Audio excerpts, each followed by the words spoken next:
ছবিটা একটা বেদনার্থ হওয়ার মতো ছবি, মানে বেদনার্থ ইন এ সেন্স যে এটার গল্পটাই ভীষণ বেদনার। তো আমি বলতে চাই যে আমি আসলে সবটুকু সেই বেদনাটা অনুভব করেছি। শঙ্কর কথা আমি বলছিলাম যে অনেক ডিটেল ওয়ার্ক, যেটা আমার খুব ভালো লেগেছে। আর আমি এতদিন বলতাম গিয়াসউদ্দিন সেলিম অভিনেতাদেরকে দিয়ে খুব ভালো অভিনয় করাতে পারেন, তো আজকে মনে হলো যে শঙ্খ আসলে অভিনেতাদেরকে দিয়ে ভালো অভিনয় করাতে পারেন। He has that skill too. আর মেহজাবিনকে বারবারই বলছিলাম যে ওর প্রত্যেকটা মুহূর্তকে আমি বিশ্বাস করেছি। তাহলে বুঝেই নাও আসলে ও আমাকে বিশ্বাস করাতে পেরেছে। আর বলছিলাম যে ও কবে এত বড় হয়ে গেল পিচ্চিটা। যে এনজয় করেছি পুরোটার সময়, আমার ভালো লেগেছে, অনেক ভালো লেগেছে। সম্রাটের সাথে আমার এর আগে আরও দুটো কাজ হয়েছে, আমি এত গর্বিত। Mehjabin, I am so proud of you, I am so proud of you.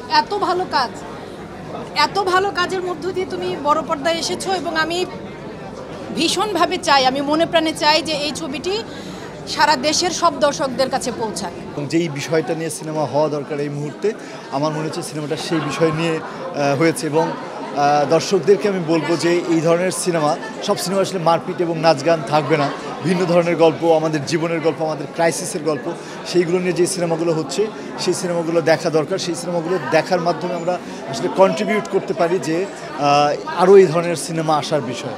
ওই ফিলিংটা যে মালতী যে আসলে আরও অনেক অনেক মালতী আমাদের দেশে আছে, এই যে একটা সিস্টেমের পুরা দেশে ঘাপলা আছে, সেটা যে ক্লিয়ার করা। And there R other issues, এই যে আগুন নিয়ে যে গল্পটা আছে সেটা, and also lot of issues যেটা আসলে আমরা চেয়েছিলাম ধরতে। অ্যান্ড ফাইনালি এমন একটা মুড নিয়ে আসা যেখানে আমরা সব কিছুর একটা শেষ দেখতে পারবো, এবং ওই শেষটা ফিল করতে পারে যাতে।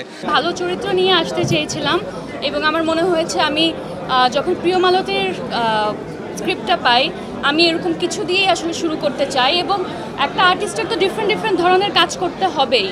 সো যেটা আমি আগেও করে এসেছি, সব জনের কাজ করতে হবে। বাট মূলত আমার এই স্ক্রিপ্টটা অনেক দিন পরে অনেক বছর পর পছন্দ হয়েছিল, তাই আমি এরকম একটা জনরার কাজ দিয়ে শুরু করেছি। সামনে আরও অনেক ডিফারেন্ট কাজ ইনশাল্লাহ দেখা যাবে।